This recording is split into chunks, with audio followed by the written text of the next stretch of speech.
श्री शिवाय नमस्तुभ्यं।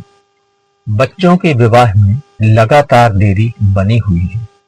आपने सभी प्रकार के उपाय करके देख लिए, रिश्ते आते हैं, बात भी चलती है, लेकिन बात बनती नहीं। बच्चों की उम्र विवाह योग्य हो गई है, बल्कि और विवाह में ज्यादा देरी हो रही है। रिश्ते बार बार आते हैं, लेकिन बात बनती नहीं। जबकि हमारे बच्चे योग्य हैं, पढ़े लिखे हैं और संस्कार भी अच्छे हैं, इसके बाद भी रिश्ते आते हैं और बात नहीं बनती, तो माँ बाप के लिए चिंता का विषय है। और उम्र बढ़ती जा रही है और अब तो बच्चों के लिए भी चिंता का विषय बना हुआ है, क्योंकि बच्चे 30 प्लस हो गए हैं। साथियों, ऐसी स्थिति में यदि आपके साथ भी यह परेशानी है, तो सोमवती अमावस्या का यह उपाय करा सकता है अपने बच्चों के शीघ्र विवाह। तो आइए उपाय की बात करें। इससे पहले आपसे एक छोटा सा निवेदन कि चैनल पर नए हैं तो चैनल को सब्सक्राइब करें और बेल आइकन का बटन दबाएं, जिससे आने वाले वीडियो का नोटिफिकेशन आपको मिले और इस तरह की शास्त्र सम्मत और सटीक जानकारी आपको तुरंत मिल सके। और अपने दोस्त और रिश्तेदारों को शेयर जरूर करें, जिससे उनको भी इसका लाभ मिल सके और आप इस पुण्य कार्य के भागीदार बन सके। तो आइए अब उपाय की बात करते हैं।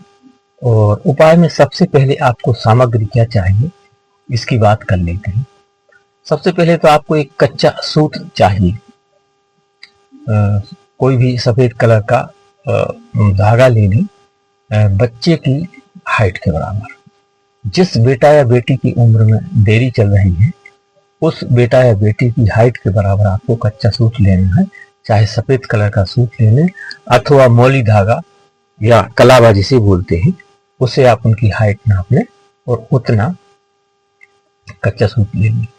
और जिस उम्र में वह इस समय चल रहे हैं, बेटा या बेटी की इस समय जो उम्र चल रही है, मान लो 29 के हैं और 30 में चल रहे हैं, तो उसमें आपको 30 गांठ लगाना है, थोड़ी थोड़ी दूरी पर, जिसमें इकट्ठी ना हो और पूरा धागा भी आ जाए। और मान लो बेटा बेटी 30 के हैं और 31 में चल रहे हैं, तो आपको धागा में 31 गांठ लगाना है इस तरह से। तो कच्चा सूत हो गया और उम्र के बराबर आपने उसमें गांठ लगा ली। और 7 टुकड़े पनीर के आपको लेना है और 7 बतासे। तो पनीर वही सब्जी वाला, उसके छोटे छोटे 7 पीस आपको लेना है। और 7 बतासे जो शक्कर से बनाए जाते हैं, चीनी से, सफेद कलर के, वह 7 बतासे लेना है। और 7 सफेद कलर के फूल आपको लेना है। इसके बाद एक स्टील का लोटा में आपको जल तैयार करना है। तो शुद्ध जल से भर लें और उसमें थोड़ा सा गंगा जल डाल लें, थोड़ा सा कच्चा दूध और 1 चम्मच काले तिल, 1 चम्मच हल्दी और 1 गुड़ की डली। बस इतनी सामग्री आपको लेना है। और किसी भी सोमवती अमावस्या के दिन सुबह ब्रह्म मुहूर्त में उठें और स्नान आदि से निवृत्त होकर के स्वच्छ वस्त्र धारण करें और अपने आसपास के किसी पीपल के पेड़ के पास चले जाएं। और आपको ऐसे पीपल के पेड़ के पास जाना है जो पूजित हो, यानी कि आपके अलावा वहां पर और भी लोग पीपल की पूजा करने, पीपल को जल देने या दीपक लगाने जाते हो। तो ऐसे पीपल के पेड़ के पास आपको जाना है। उसके पहले एक चीज और आपको बताना थी कि एक शुद्ध देसी घी का दीपक भी आपको तैयार करना है, लंबी बत्ती का। तो इन सभी वस्तुओं के साथ एक शुद्ध देसी घी का दीपक भी आप ले जाएं। यानी कच्चा सूत और 7 पनीर के टुकड़े, 7 बतासे, 7 सफेद फूल, 1 लोटा जल और 1 दीपक शुद्ध देसी घी का लंबी बत्ती वाला। बस इतनी चीजें लेकर के पीपल के पेड़ के पास चले जाएं और दक्षिण दिशा की तरफ मुख करके आप खड़े हो जाएं। इसके बाद आप जो जल का लोटा लेकर गए थे, तो अपने पितरों को याद करते हुए, श्री हरि विष्णु को याद करते हुए पीपल की जड़ में वह जल आप अर्पित करें। जल अर्पित करते जाएं और अपने पितरों को, पूर्वजों को याद करते जाएं और उनसे अपने बच्चों की शीघ्र विवाह की प्रार्थना करते जाएं। और यह उपाय यदि बच्चे स्वयं कर रहे हैं तो स्वयं के विवाह की आपको प्रार्थना करना है। और पूरा जल चढ़ाने के बाद आप इसके बाद आप जो दीपक लेकर गए थे उसका मुख दक्षिण दिशा की तरफ करके आपको दीप प्रज्वलित करना है और 7 पनीर के टुकड़े, 7 बतासे और 7 सफेद कलर के फूल पीपल की जड़ में आपको अर्पित कर देना है। अब आप जो धागा लेकर गए थे इसे पीपल के तने में आपको बांध देना है। और यदि ये पीपल का पेड़ पुराना है, तना मोटा है और ये धागा नहीं पूज रहा तो आपको किसी पीपल की टहनी में बांध देना है। और कई बार क्या होता कि पीपल की टहनी भी बहुत ऊपर है, यानी बहुत ऊंचाई पर है, तो फिर उस धागे को आप जहां दीपक लगाया है बस पीपल की जड़ के पास, दीपक के पास आपको रख देना है। इसके बाद आपको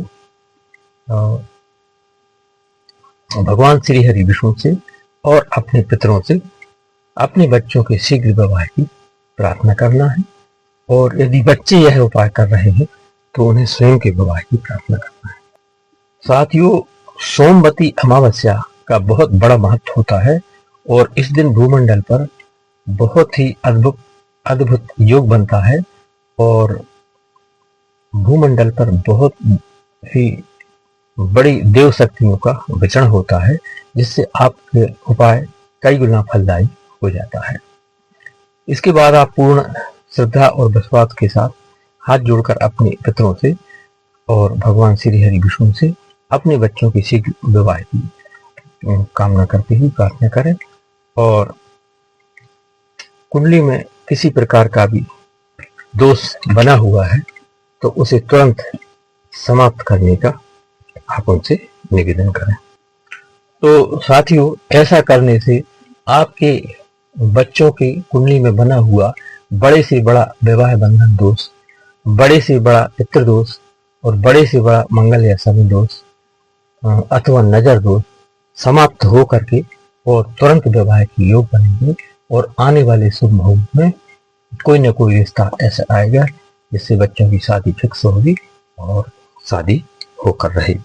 तो श्री शिवाय नमस्तुभ्यम, शादी की अग्रिम शुभकामनाएं। और आपसे छोटा सा निवेदन, वीडियो पसंद आया हो तो लाइक, शेयर और सब्सक्राइब करें। अपने दोस्तों और रिश्तेदारों को अधिक से अधिक शेयर करें जिससे उनको भी इसका लाभ मिल सके और आप इस पुण्य कार्य के भागीदार बन सके।